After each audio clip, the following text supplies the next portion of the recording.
bar and restaurant scene here in town. Good afternoon, Hotline. Hi, Mayor Graham. Yes. Congressman Bill Owens, how are you?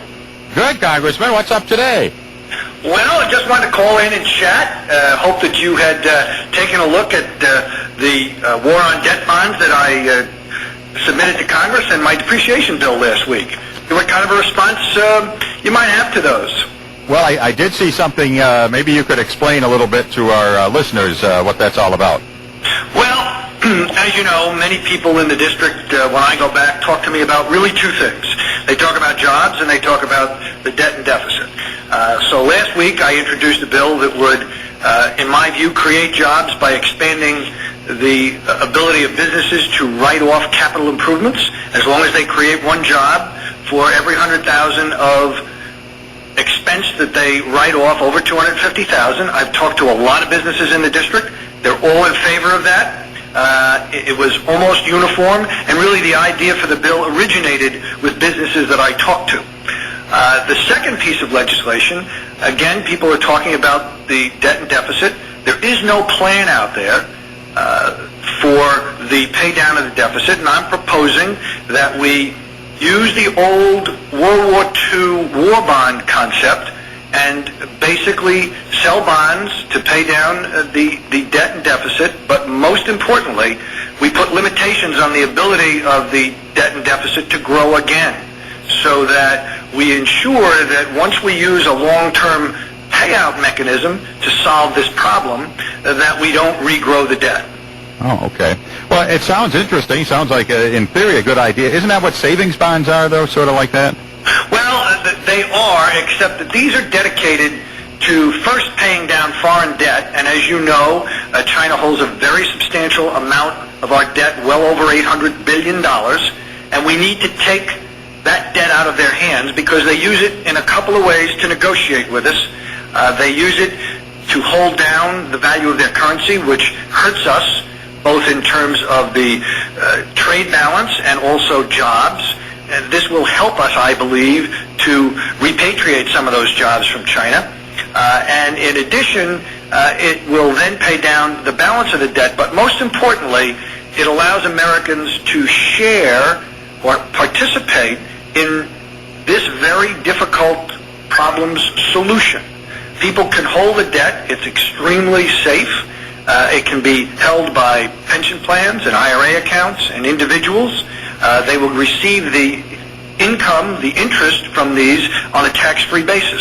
So it's a situation which I think creates a great first step to looking at this serious issue and getting it resolved. I'm reaching out to many of my Republican colleagues to see if they're interested in joining me. I can tell you that in reaching out to my Republican colleagues on the depreciation bill, Chris Lee from Buffalo area has signed on as a co-sponsor to the depreciation bill. So I'm reaching out to people across the aisle to solve problems because that's what I think the people of the district are asking me to do. Well, good. That sounds like a good way to do things. What about the whole thing about we're just a people who spend more than we make? And ultimately, to eliminate the deficit, there has to be a lot less spending. And as we've seen in Albany, there doesn't seem to be much appetite for doing that. And that's not necessarily a party issue. That's just where we are right now. Well, I agree. And one of the things I'm asking my constituents to help me with is to give me ideas as to how they think we should do that. What are the types of programs that they think we should be looking to cut? Or are there ways that we can be more effective? And I'm going to give you a couple of examples of how we can be more effective. We passed the Improve Acquisition Act just the other day, and we believe that that is going to save $135 billion over 10 years. Mm-hmm. That means it's about $13 billion a year. Well, if you begin the process of finding ways to save money that are efficient and effectively gets rid of waste, right, those are the kinds of things I think we need to look at first. Okay. And then we'll have to, as the President has indicated with his commission, we may have to put everything on the table to look at. My preference is not to raise taxes, but to look at ways we can do things more efficiently and save money.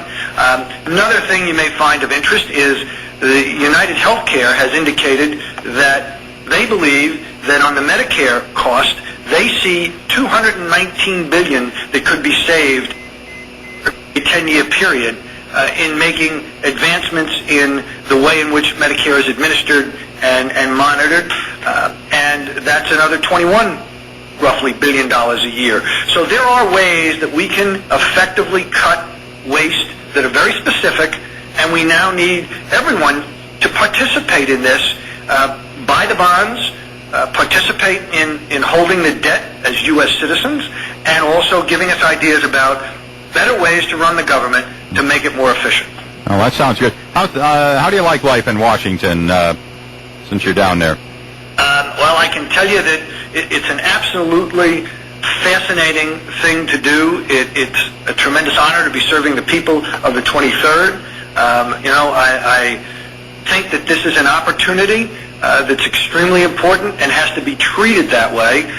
So I'm working very hard every day to listen to my constituents and to enact pieces of legislation that are represented to me as being what the people in our communities want. Now, you this is kind of a new career at an age when most people might be at least pondering the notion of retirement or slowing down. You obviously had a very successful career as a lawyer in Plattsburgh. How is it just starting over in a new line of work and new surroundings and everything? I can sum it up in a word. It's exhilarating. It makes me... When I decided to do this, I did it because I felt that there was a time for public service. I started my career in the military as a lawyer, and now my career is taking another turn. I'm not going to tell you it's the last turn, but it's taking another turn, and it's a public service issue. And I think we all have a responsibility to provide public service to our communities. And that can be done at many different levels, and I would encourage as many people as I can to become involved. All right. How do your prospects look for re-election? Well, that's up to the people of the district. It's their decision. It's their seat. I just want to make sure that I'm doing the best job I can every day, working hard at it. And to be truthful with you, if I can go to bed at night and sleep comfortably that I've made good, honest decisions, then I'm fine with that. So who would you rather run against, Hoffman or Doheny? I have no preference. That's, again, the people's choice to make. Okay, sounds good. Well, Congressman, it's great to hear from you, and wish you well down there. Thank you very much. All right, thank you. Bye now. Bye. Hey, Congressman Bill Owens calling in from Washington. A surprise call there, but we like surprises. Anybody else of importance wants to call in, they're welcome to do so as well. You don't have to be a congressman to call in, but if you are or anything like that, feel free. Oh, we got a text message. Oh, Dave Mance says, great guest. He's not a guest, he's a caller. But thank you, Dave Mance. Dave Mance has become quite the Democrat these days.